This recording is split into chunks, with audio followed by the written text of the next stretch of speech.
上一次我们讲到了尚文、莉西亚和伴三个人一起摆地摊，顺利的卖掉了御魂水。经历了2天的买卖，一共获得了433银83铜。大家好，我是一路，现在让我们接着继续往下讲。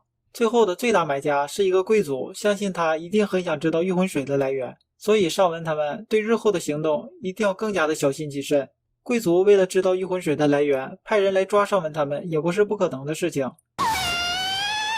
正在给莉西亚疗伤的时候，莉西亚一直喊着疼。她的伤是因为大家为了抬高御魂水的售价而造成的。虽然这件事情让伴来做也是可以的，但是相比伴来讲，即便是戴着面具也依然笨手笨脚的莉西亚更加的合适。这次能以最小的付出获得最大的收益，也是多亏了莉西亚的演技。正是因为莉西亚平时的笨手笨脚，没有任何的不自然的感觉。如果这次单纯的只是卖掉5瓶的话，基本上价格就会定在35银左右。作为商人，即便是跨时代的药水，也会立刻衡量出来行情，更加懂得隐忍，等待时机的成熟。最后的结果就是我们获得不了如此大的收益。当然，如果有商人确信这个御魂水是摇钱树的话，那就不同了。可惜这样的商人没有，最后2天的收益顶多就是200银。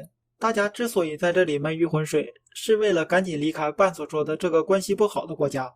在被盯上之前赶紧的离开。现在咱们买得起通行证吗？当然了，买完后还能剩下不少，那么就赶紧去买吧。还要买一些武器、防具，还有一些强化的矿石。我也有喜欢赚钱的商人朋友，但是手段有没有像你这么高明就不知道了。摆地摊结束了，钱也赚到了。现在的尚文几个人就像是观光旅游的游客，大家最先去的就是武器店，为莉西亚买了一个趁手的小太刀。不知道为什么在伴的世界里，盾牌防具极其少见，即便是来到了防具店也没什么好东西。此时的尚文就十分怀念老爹的武器店，现在的他没有办法，只能指着自己的盾牌进行升级。要买新的铠甲吗？是啊，那么预算这么多，还是买一点好的铠甲吧。内侧穿上锁子甲的话，安全性也更有保障。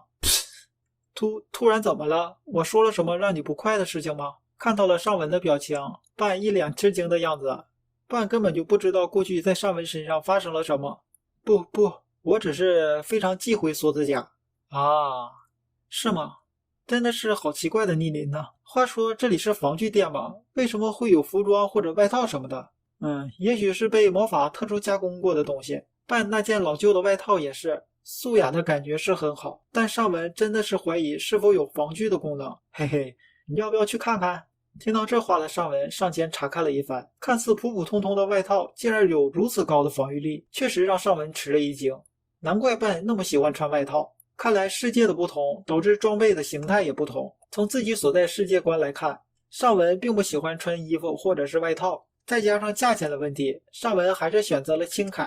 莉西亚也是如此，现在穿着轻甲的莉西亚，再加上她手持的小太刀，十足的像个忍者。希望这次莉西亚告别了王有福，能让他获得更加的自信。尚文最擅长的砍价技能，不断的对销售大地结晶的老板使用，最后以最低的价格买了一大堆的大地结晶。这种能够轻轻松松就获得经验的方法，在这里不用的话就有点浪费了。后来尚文随着大地结晶的帮助升到了35级，但是莉西亚仅仅用了几颗就升到了35级。从伴那里还知道另外一件事情，就是渣可以当做一次性的武器，也有着其他的功能。具备攻击效果的渣，只要拿着它向攻击的目标丢过去就可以了。还有一些渣是用来生火用的，可以用来生火。不用多想，尚文自然购买了很多的攻击性的渣，交给了莉西亚。尚文和伴都没有办法攻击人，所以用了攻击的渣也没有任何的意义。出于安全，尚文他们当天就离开了这座城市，向前往王都的方向行进。在路上，伴的杀怪能力惊呆了尚文和莉西亚。所遇到的怪基本上都是秒杀，经过了一路的斩妖除魔，不知不觉就来到了王都。这个时候莉西亚的等级也升到了42级。来到王都之后，发现这里不愧是王都，守备也非常的好，来来往往的人非常的多。龙克沙漏更是里3层外3层被保护着，想要强行突破的话，不知道自己要强到什么程度才可以做到。而且目前能攻击的人只有莉西亚，所以大家决定暂时还是离开龙克沙漏，重新进行商讨。目前可以确定的是，只要让伴碰触到龙克沙漏，尚文和莉西亚便可以跟着伴一起走。经过尚文和伴的商讨，最后决定还是要强行突破。但是回到龙克沙漏时，这里比刚刚更加的热闹，守备也增加了许多，围观的群众也特别的多。上文问了一下围观的群众，才得知邻国的天才术士开发了四圣与眷属武器持有者才能使用的龙克沙漏之间的移动技术。看到眼前不仅仅围观的人数众多，手背也增加了。本想趁乱离开，但是天却不尽人意。有一个像代表的人物在和天才术士握完手之后，回身便指着半的方向大喊：“你怎么会在这里啊？你是怎么逃出那个无限牢狱的？”健壮的守备人员们纷纷地看向了半，现在不想硬闯也是不行了。半一个箭步冲向了龙克沙漏，要是想现在掉头就跑的话，即便是逃掉了，下次这里的守备只会增加不会减少。没有办法，尚文和莉西亚紧随其后。尚文先是使用了一个流星盾，将自己和莉西亚身边的守卫和人群撞飞至2米之外。半眼前的守备立刻进入了战斗的状态，弓箭齐刷刷地射向了半，但是这都被半的外套弹开了。而上文这边的卫兵对着上文是又劈又砍，不过完全没有意义，根本无法攻破流星盾的防御。但是那个天才术士带来的女人们倒是很强，一击便攻破了上文的流星盾。不过幸运的是，那个天才术士没有让他们继续进行攻击，而是耍帅的让他们退下，自己搓出来一个火球向上文丢了过来。看着这一切的上文不知所措，随手便举起了盾牌，将火球弹了回去。随着嗷嗷的叫声，火焰在那位术士的身上烧了起来。不过他也是意外的顽强，很快的就像个炭球似的站了起来，自信满满的挥着刀砍向上文。可是反被上文那强大的防御能力撞去一边。这个时候，上文看向半那边，他已经被团团的围住，并且包围圈在一点点的缩小。看来他之前就是被这样活捉的。随着上文对半使出了3枚空气盾，让他当立足点。感谢着上文的半立刻跳了起来，越过了包围他的守备人员，成功的摸到了龙克沙漏。一句“那么咱们走吧，归路龙脉”。随着半的传送技能，带着我们离开了这个把半困在无限牢狱里的国家。当回过神来，大家已经到达了一个新的地方，好像看似政府机关。没等上文开口，就有人热泪盈眶地喊着：“半大人，你终于回来了！”上文现在确定大家都已经安全了，但是不知道那个天才术士会不会再追过来，所以上文还是守在了这里一会儿。后来托半的福，上文和莉西亚也受到了热烈的欢迎，甚至看似国家的国王也跑过来迎接。上文发现半在这里非常的有话语权，甚至是国王都像他的下属似的。国王得知半被关进无限牢狱之后，正在准备进行抗议，但是现在的半安全的回来了，这完完全全是一件可以举国同庆的事。但是当得知上文是异世界的4圣之后，就充满了敌意，通过半发出冰冷的话语：“他们可是帮咱逃出那个迷宫的，不可怠慢无礼，都给我老实点！”瞬间，所有的敌意全部都消失了。半更加想知道，为什么知道上文是其他世界的4圣时，就表现出来如此的敌意。未必是国王告诉自己理由。最后，国王把所有的事情都一五一十的告诉给了半，上文的世界和自己世界的关系，以及浪潮的事情。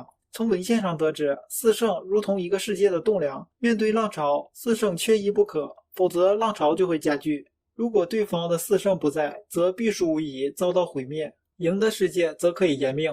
这事儿上文可是今天才知道。虽然上文之前听格拉斯和拉库尔他们说过为了我们的世界，你们去死吧这类的话，但是当时的上文并不理解是什么意思，今天才知道这话的意思。不过这个时候，半则是一脸愤怒的表情，质问着国王为什么要按照文信的做，没有其他的办法吗？上文想知道半的想法，便看向了他，但是看到的却是半正在愤怒地逼问着国王，其他的方法你都试过了？看着含糊其辞的国王，半更加的生气了，语气非常的冰冷，说道：“没试过对吧？不应该好好调查一番再下结论吗？毁灭其他世界是应该被推崇的吗？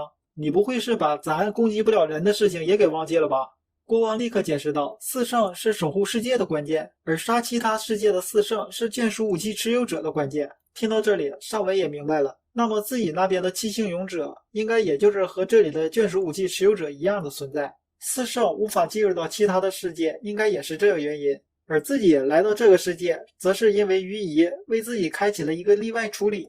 半坚决的反对推崇杀其他世界的勇者。半本想立刻要去和格拉斯他们说这事儿，但是得知格拉斯已经发现了跨时代的强化方法，在上次发生浪潮的时候，和小少爷去了其他的世界。上文第一时间想到的就是这个小少爷应该是拉库尔吧？上文，你有什么打算吗？我还是先要找到拉夫塔利亚和菲洛，半让国王把那个擅长找人的人叫来帮忙去找。那个人的名字叫埃斯诺巴尔德。目前只能在这里等待拉夫塔利亚他们的消息了。半成功的回到了自己的国家，像国王一样指挥着他人。之后能不能顺利的找到拉夫塔利亚和菲洛，或者是得到格拉斯他们的消息呢？得到了这一切消息之后，又会发生什么样的精彩事情呢？还请期待下一集。我是一路，谢谢观看。